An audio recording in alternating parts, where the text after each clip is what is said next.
142, verso 7, minha gratidão a Deus por estar aqui, que esse povo tão abençoado e amado, da Adevec Araruama, por quem eu tenho as mais altas estimas e meu apreço, e a honra que Deus continue abençoando. Obrigado, pastor Cláudio, pastora Rose, pastor Mocho, Deus continue abençoando. Muitíssimo. A ti, pastora Gilma, Deus abençoe muito, poderosamente. Salmo 142, verso 7, depois lerei com vocês Filipenses 4:4. Eu quero compartilhar com você uma reflexão que está aqui no meu coração. Eu estava pensando em pregar uma outra coisa, mas eu vou pregar uma mensagem que eu preguei aqui há uns anos atrás, mas eu preciso repeti-la aqui para você. Salmo 142, verso 7, diz assim: tira a minha alma da prisão. Repita após mim e diga: tira a minha alma da prisão. Filipenses 4, verso 4. Filipenses 4, verso 4, um texto muito conhecido, diz: alegrai-vos ou regozijai-vos sempre no Senhor. Outra vez digo, eu gosto da outra versão, que não é a minha. Esse texto na revista atualizada está traduzido assim: alegrai-vos sempre no Senhor. Outra vez vos digo, alegrai-vos. Veja, no Brasil e no mundo existem várias prisões, várias cadeias. E, por exemplo, poderíamos citar aqui no Rio de Janeiro, mais famosa, o complexo ali de Jericinó, Bangu, que são conhecidas. Também poderíamos falar das cadeias, das prisões espalhadas ao longo do Brasil, como Pedrinhas, no Maranhão, Catanduva, no Paraná, Tremembé, São Paulo, e cadeias que ficaram conhecidas pelas coisas que aconteceram, como Ilha Grande, extinta Ilha Grande, Carandiru, São Paulo, Alcatraz, nos Estados Unidos, tema de filme. Essas prisões foram um tema de filme. Verdade é que ninguém gostaria de passar, ainda que fosse um único dia, na prisão, em sã consciência. Por quê? Porque a cadeia não é um lugar muito bom, por algumas razões. Número 1, na cadeia se recebe visita, mas não convive com quem você ama. Uma outra questão da cadeia é que a liberdade está restringida, melhor dizendo, a um único compartimento ali onde o preso cumpre a sua pena. E, além disso, o preso, ele toma banho de sol, mas ele vive nas sombras. Prisões são lugares ruins e péssimos. Quando você leu comigo Filipenses, capítulo 4, verso 4, Paulo diz 2 vezes: alegrai-vos no Senhor. Outra vez vos digo, alegrai-vos. Quando você lê essa carta, dá-nos a ideia de que estava tudo bem para o apóstolo Paulo, sim ou não? Ele diz: alegrai-vos no Senhor, outra vez vos digo, alegrai-vos. Nós talvez poderemos pensar que Paulo estivesse numa ilha grega, deitado numa rede, tomando suco de uva, comendo aquele churrasquinho grego e tudo bem para ele, sim ou não? Porque ele diz: alegrai-vos. Quando você vê uma pessoa rindo muito, o ditado popular diz que ela está com dinheiro, né? Dá uma olhada para o seu lado aí. Dá uma olhada. Está com muito. Está com muito. Eu tenho um irmão, graças a Deus Jesus o libertou. Mas meu irmão era o oposto. Quando ele estava rindo à toa, ele estava duro. O dia que ele estava de cara fechada, ele estava com dinheiro, para ninguém saber que ele estava com dinheiro. Miserável, né? Mas quando você olha aqui a carta de Paulo, dizendo alegrai-vos no Senhor, outra vez vos digo, parece-nos que estava tudo bem para ele, mas a verdade é totalmente oposta. Estava tudo mal para o apóstolo. Paulo estava preso. Quando Paulo escreve isso, alegrai-vos no Senhor, ele está preso, ele está numa prisão. A carta aos Filipenses faz parte de um conjunto de cartas da Bíblia chamadas de cartas da prisão. Cartas estas que Paulo escreveu quando estava preso em Roma, por exemplo, carta à igreja de Colossos, carta à igreja de Éfeso, carta à igreja de Filipos, carta a Filemão, são cartas que Paulo escreveu quando ainda estava na sua prisão em Roma. E Paulo, que estava preso, está escrevendo para os irmãos de Filipos: alegrai-vos no Senhor. Outra vez vos digo, alegrai-vos. Se você pegar o livro de Filipenses, a carta dos Filipenses, você vai perceber que a palavra alegria é o tema principal dessa carta. E por cerca de 16 vezes, Paulo usa expressões sinônimas: alegria, regozijai-vos, se alegrar no Senhor. Então, para uma carta que só tem 4 capítulos, por quase 16 vezes a palavra alegria aparece. Por isso essa carta é apelidada de carta da alegria. Agora veja que coisa que parece contraditória. Paulo, que não pode passear, está escrevendo para quem pode passear: alegrai-vos no Senhor. Paulo, que não pode dar uma volta na praça, está escrevendo para quem pode dar uma volta na praça: alegrai-vos no Senhor. Paulo, que não poderia, em hipótese nenhuma, se reunir com seus entes queridos, fazer aquele churrasco, queimar aquela picanha, Paulo está dizendo para aquelas pessoas que podiam fazer isso tudo: alegrai-vos no Senhor.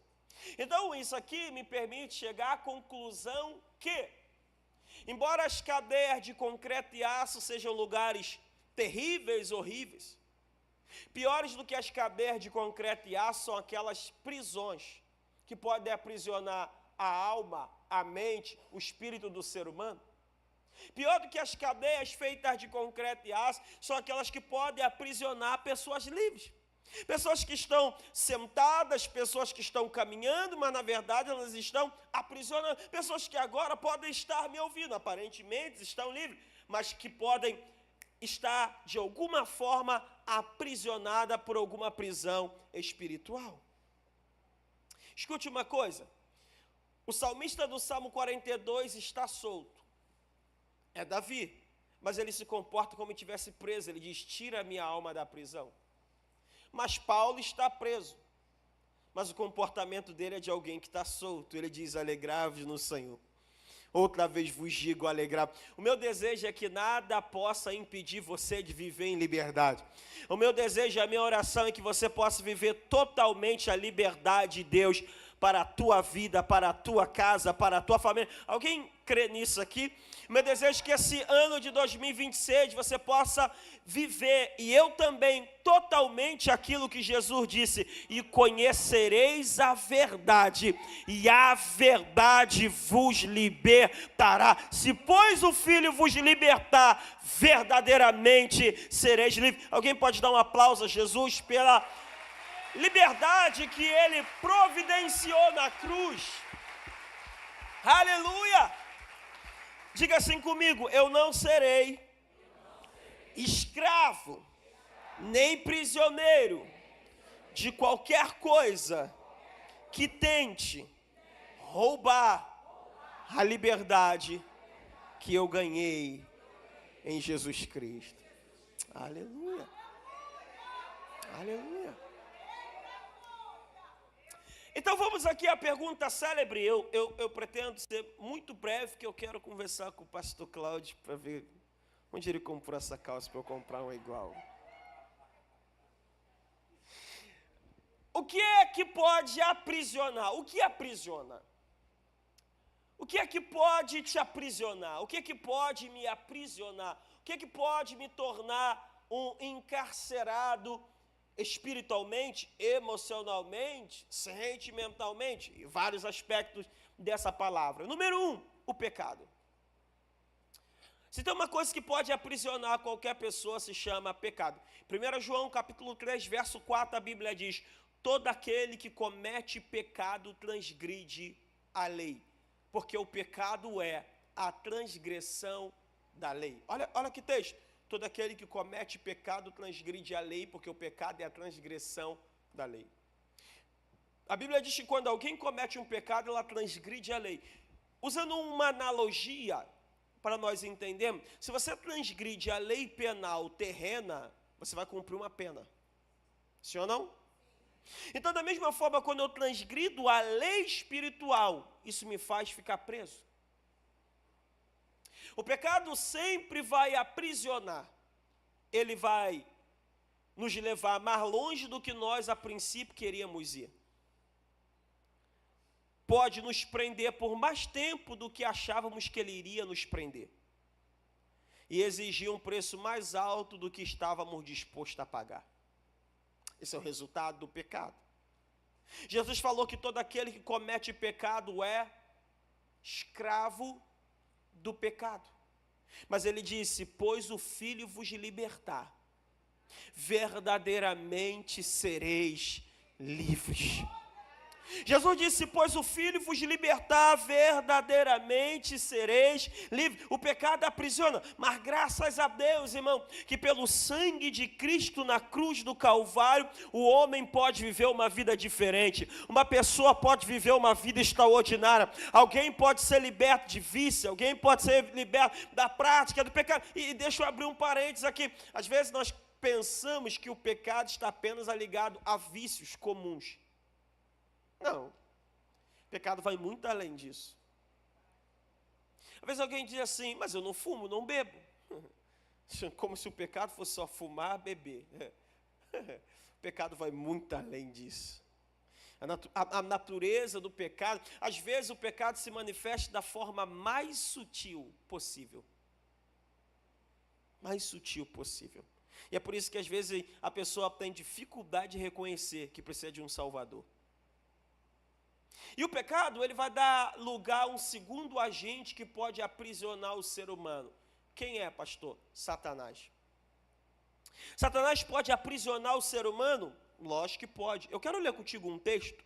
Lucas capítulo 13, versículo de número 10 em diante. Lucas 13, verso 10 em diante. Enquanto você localiza, eu disse que o pecado, ele dá lugar a um segundo agente. Quem? O diabo, Satanás. A Bíblia diz assim no livro de Efésios, não deis lugar ao diabo. Então, o pecado, ele abre uma brecha para esse agente, chamado Satanás, dominar o ser humano. Olha esse texto, leia comigo, eu faço questão que você leia esse texto comigo com calma, bem tranquilo. Olha esse texto, diz assim, e, ora, ensinava Jesus no sábado numa das, e eis que estava ali uma mulher que tinha um espírito a viajar 18 anos. Quanto tempo a mulher estava enferma? E por que ela estava enferma? Não, por que ela estava enferma? Porque havia um espírito de enfermidade nela. Vamos continuar. E andava curvada, e não podia de modo algum, e vendo a Jesus, chamou a si, e disse-lhe, mulher, está livre da tua, e impôs as mãos sobre ela, e logo se endireitou e glorificava, e tomando a palavra o príncipe da sinagoga, indignado, porque Jesus curava no sábado, disse à multidão, ser dias há em que é mister trabalhar, nestes, pois, vinde para ser curado, e não no dia de sábado. Respondeu-lhe, porém, o Senhor, e disse, hipócrita, no sábado não desprenda a manjedoura a cada um de vós seu boi ou jumento, e não leva a beber água. Agora olha o 16. Por que motivo não se devia livrar deste, em dia de sábado, esta filha, a quem... Vamos parar e analisar o texto. Esse texto não está dizendo que toda pessoa que tem alguma enfermidade, a enfermidade é de origem maligna. Nada disso. Nada disso. A enfermidade pode ter várias fontes. Mas no caso dessa mulher, a causa da doença dela era maligna, era espiritual. Ela, há 18 anos, já tinha completado a maioridade da doença. Ela andava encurvada. O problema não era na lombar, o problema não era na cervical, o problema não era numa das vértebras, na medula. Não, onde estava o problema? Espiritual. Ela poderia tomar o remédio que for. Ela poderia fazer a fisioterapia que fosse. Ela podia ir para o RPG que fosse. Pilates, o raio que o parta, ela não queria ficar sarada. Por quê? Porque a causa não era terrena, a causa era espiritual. Eu vou te dizer uma coisa: você não resolve coisas espirituais com ferramentas terrenas.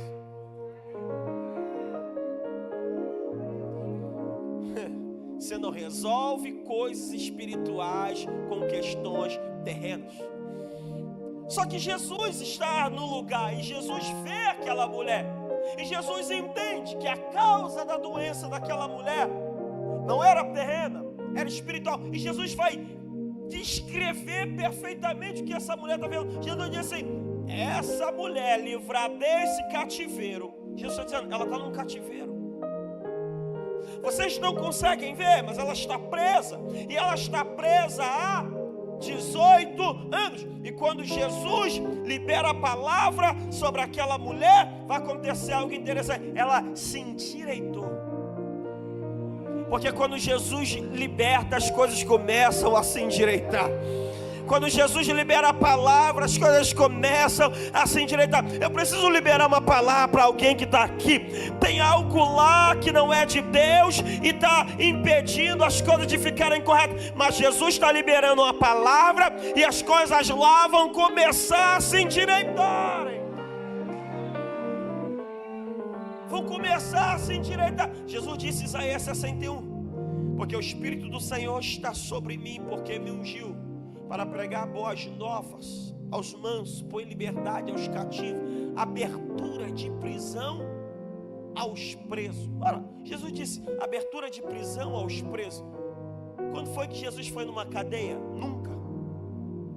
Você pega os 4 evangelhos e você não vê Jesus nunca numa cadeia. É porque ele disse que ele veio para pôr em liberdade aos cativos. É lógico que também se refere a quem está preso numa cadeia de concreto, mas o que Jesus está enfatizando são prisões que ninguém vê, prisões que ninguém enxerga. Eu sempre que eu cito esse versículo, eu gosto de contar essa história. Já contei aqui, eu acho que umas 300 vezes, mas vou contar mais uma vez. Eu tenho uma irmã, ela tinha uma dor de cabeça crônica. Minha irmã não serviu o Senhor. E essa dor de cabeça crônica, ela ia no médico, tomava remédio, fazia tudo, ninguém achava a causa, tomava o remédio, nada resolvia. Um dia ela estava no culto, Deus usou um pastor para falar a respeito daquela enfermidade, e disse para minha irmã, eu estava lá, eu era pequeno, eu vi, e ele disse assim, essa tua dor de cabeça, ela é de origem espiritual, mas hoje Deus está repreendendo essa enfermidade e a entidade que causa isso, nunca mais. A minha irmã viveu daquele jeito. Porque a Bíblia diz, meu irmão, acontecerá naquele dia que a carga será tirada do seu ombro, o jugo quebrado por causa da unção. A unção de Deus despedaça o jugo, a unção de Deus desfaz todo o mal, a unção de Deus repreende a obra das trevas, a unção de Deus traz libertação. Pastor, o que é que pode aprisionar uma pessoa? O que é que pode me aprisionar? Terceiro lugar, diga comigo, cosmovisão. Não, diga mais forte, cosmovisão. Como a imagem ali mostra para você, e você pode compreender plenamente, é a maneira como você enxerga o mundo. Fato é, e você sabe disso, que você não enxerga as coisas como elas são, você enxerga as coisas como você é. Repita isso após mim, por gentileza. Diga, eu não enxergo as coisas como elas são, eu enxergo as coisas como eu sou. O que você é determina o que você vê. E dependendo da maneira como você vê as coisas, você pode se tornar prisioneiro daquilo que você enxerga. Eu cansei de ver gente extremamente inteligente, gente extremamente capaz, gente altamente capacitada, mas que não anda na vida, porque quando ela olha para si mesma, ela se vê a quem? Você já viu alguém assim? E vou dizer uma coisa para você, querido. Se você se minimiza, não há quem te maximize. Porque você acha que quando Golias aparece, por 40 dias ele afronta o povo de Israel, e por 40 dias ele diz: dê-me um homem, dê-me um homem, dê-me um homem. Alguém até diz que Golias era do outro time, porque ele ficava gritando: dê-me um homem, dê-me um homem. E aí ele gritando, dê-me um homem, dê-me um homem. Por 40 dias, o povo de Israel, os soldados olhavam para Golias. Por que vocês estão rindo? Ele era do time dos filisteus. E aí, olha só, por 40 dias ele está afrontando. As pessoas olham para Golias e o que elas veem? Morte, cemitério, perna quebrada, ninguém se dispõe. Um menino olha para o mesmo gigante e o que ele vê? Casca, a filha do rei, não pago mais imposto e fico rico. Todo mundo olhou. E por que os outros olharam e viram aquilo? Porque representava o que eles eram. Mas quem era Davi?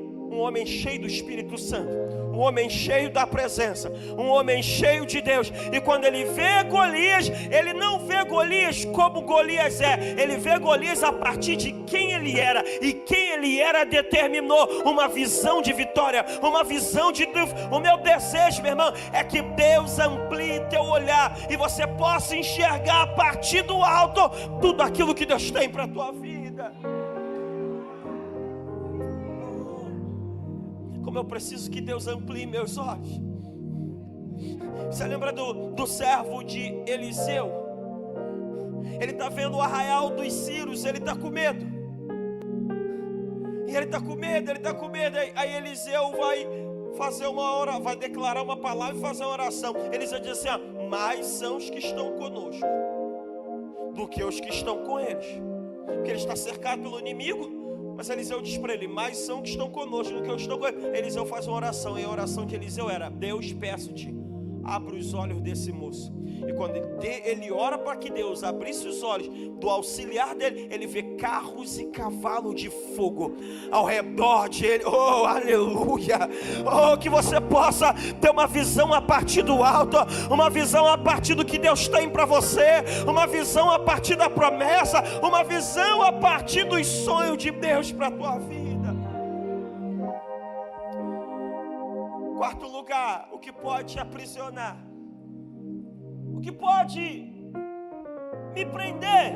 Diga comigo: mentalidade equivocada. Diga: mentalidade equivocada.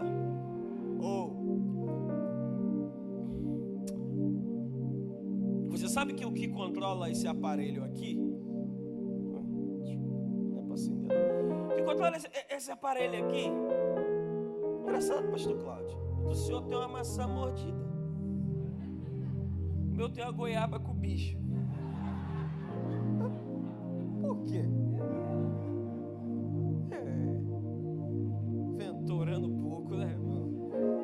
O que controla esse aparelho aqui, irmãos, é uma coisinha bem simples chamada sistema operacional. Não importa quão potente seja a câmera, não importa quão moderno seja o touch, o que manda se chama sistema operacional. Se o sistema operacional for para o espaço, você não consegue controlar. Não importa quão potente seja o hardware, você precisa do sistema operacional, do software. Escute, a mesma coisa. Não importa quanto talento você tenha, quanto dom Deus te deu, quanta capacidade esteja na tua vida, se o seu sistema operacional está ruim, vai travar, vai dar bug. Mentalidade equivocada. O que pode controlar a minha vida? A forma como eu penso, a minha mentalidade. Um texto que eu acho chave para isso, Números capítulo 13. Números 13, Deus manda o povo de Israel tomar posse da terra prometida. Eles enviam os espias. Ao fim de 40 dias eles voltam. E ao fim de 40 dias eles voltam E eu queria ler com você, se a mídia puder colocar, a partir do verso 31, acho que já facilita para mim. Números 13, a partir do verso 31, e a gente termina no 33. Olha que texto poderoso. Porém os homens que com ele tinham subido disseram: não poderemos subir contra aquele povo, porque é mais forte do que... Segura aí. Eles disseram, porque é mais forte do que... Eu disse para vocês que eles tinham que tomar posse da terra. Se a terra é prometida, ela está debaixo de uma... E quem foi que prometeu?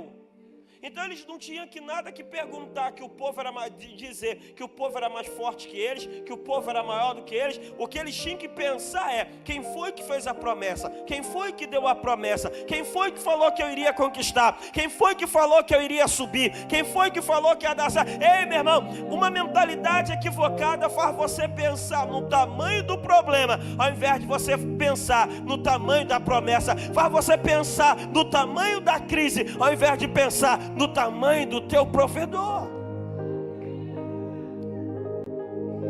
Uma pergunta: você vê a vida a partir da promessa ou você vê a vida a partir do problema? Agora olha o verso de número 32. E diante dos filhos de Israel infamaram a terra que havia espiado, dizendo: a terra pelo meio da qual passamos a espiar é terra que devora os seus moradores, e todo o povo que vimos nela são homens de grande... Verso 33. Também vimos ali gigantes, os filhos de... E éramos nossos próprios olhos. Como? Assim também éramos aos seus... Eles disseram: nós éramos aos nossos próprios olhos como gafanhotos. Eles diziam: olhando nós para nós mesmos, nós nos víamos pequenos. Ok, a opinião deles acerca deles mesmos. Repita a frase que eu disse há pouco tempo: quando você se minimiza, não há quem te maximize. Mas vamos avançar. Eles tinham promessa, eles tinham talento, eles acabaram de ver a glória de Deus, mas eles se viam pequenos. Você já viu Deus abrir porta? Você já viu Deus fazer milagre? Você já viu Deus te tirar de cada uma e você ainda continua duvidando?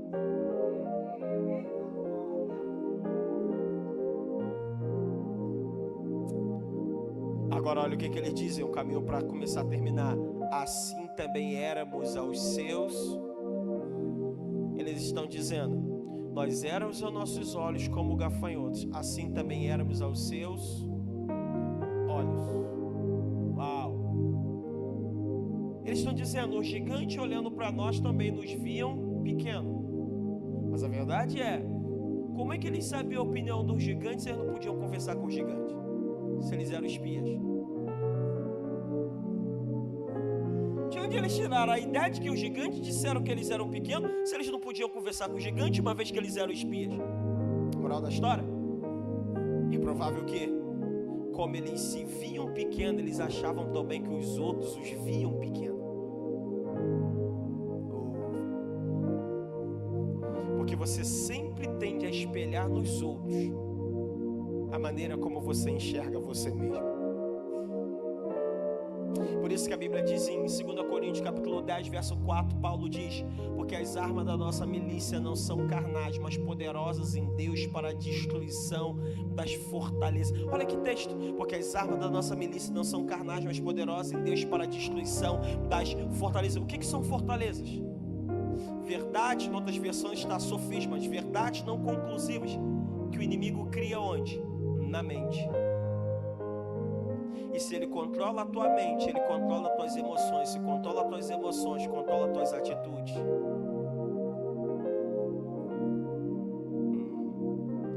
Olha para quem está perto de você e diz assim: tua mentalidade está sabotando a tua vida.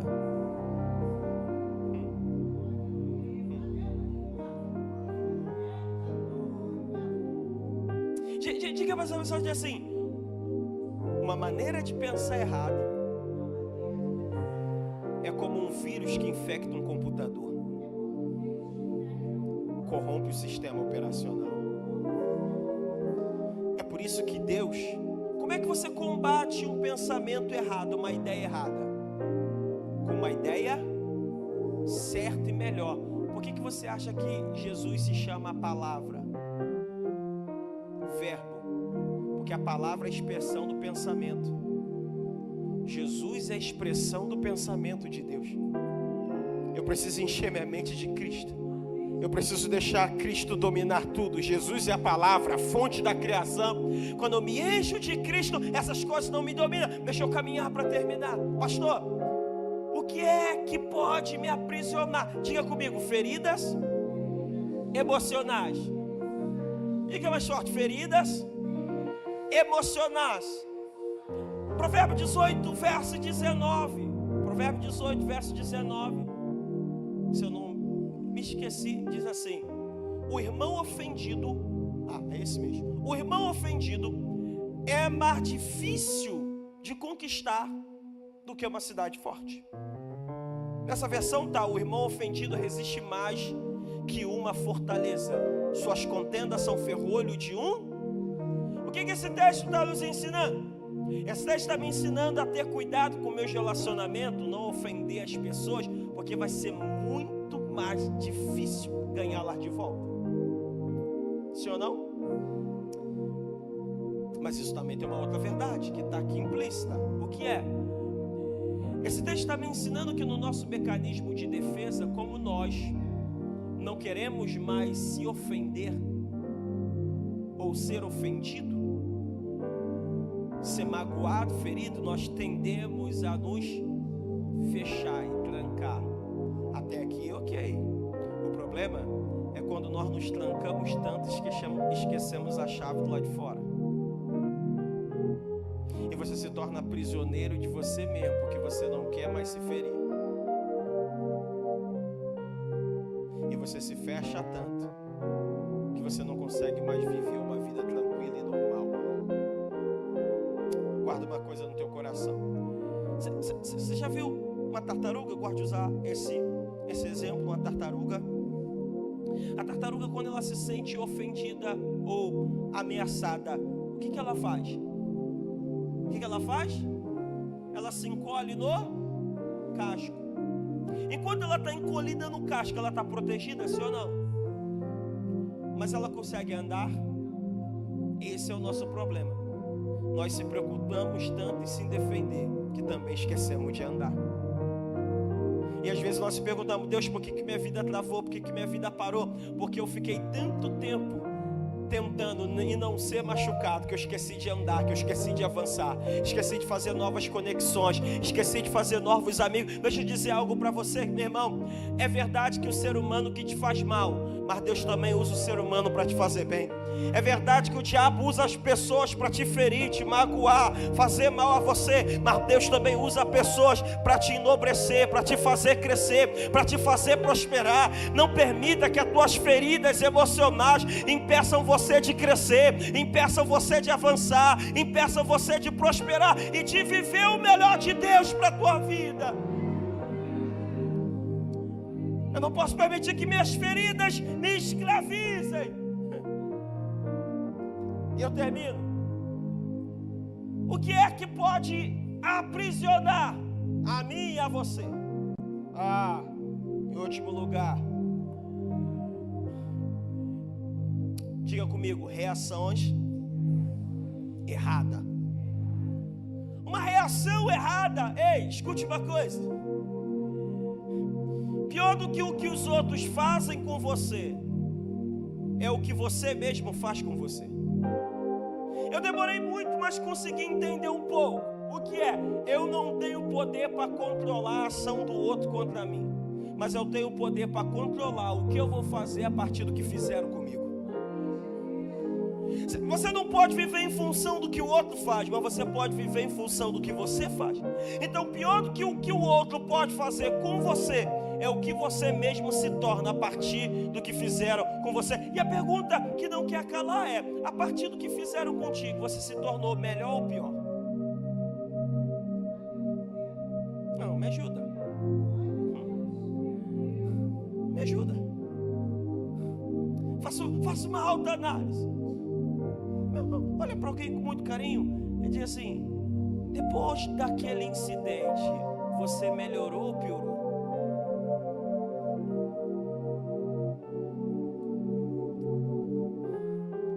Escute. Pior do que o que os outros podem fazer com você é o que você se torna a partir do que fizeram com você. Aquela velha história que todo mundo conhece: uma ostra só produz pérola quando é ferida. Você sabe que a ostra, quando fica lá aberta no mar e ela é ferida por uma pedra ou alguma coisa que a incomoda e ela começa a inflamar, ela libera uma enzima. E essa enzima começa a perolizar aquela pedra, porque se ela não fizer isso, aquela ferida vai deixá-la vulnerável a micro-organismos que vão fazê-la infeccionar e ela vai ser morta. Então ela precisa perolizar aquilo que lhe feriu. E ela, ao invés de devolver a mesma pedra que a feriu, ela devolve uma joia preciosa. A minha oração é que aquilo que te feriu possa tornar a tua vida mais nobre. Aquilo que te feriu possa tornar a tua vida mais excelente. Aquilo que te feriu possa tornar a tua vida melhor. Ei, meu irmão, pior do que aquilo que fizeram com você é o que você vai se tornar a partir disso. Eu já decidi uma coisa: não importa as palavras que liberarem, não importa as pedras que jogarem, eu já decidi que eu vou viver as promessas de Deus. Eu vou entrar naquilo que Deus tem para mim e vou viver o melhor de Deus para minha vida. Repita após mim, por gentileza. Diga assim: eu viverei o melhor de Deus para a minha vida. Não importa o mal que fizerem contra mim, Deus transforma o mal em bênção, e eu viverei uma vida de liberdade. Põe a mão na sua cabeça. Diga: eu tenho uma mente próspera. Diga: eu tenho uma mente abençoada. Diga: o meu olhar vai enxergar a partir da visão de Deus. Não serei escravo do pecado, nem de nenhuma coisa que me leve para longe da liberdade que há em Jesus. Diga: eu sou autorizado a prosperar e a viver uma vida vitoriosa. E só você que acredita, dê um aplauso bem forte. Aleluia! Aleluia!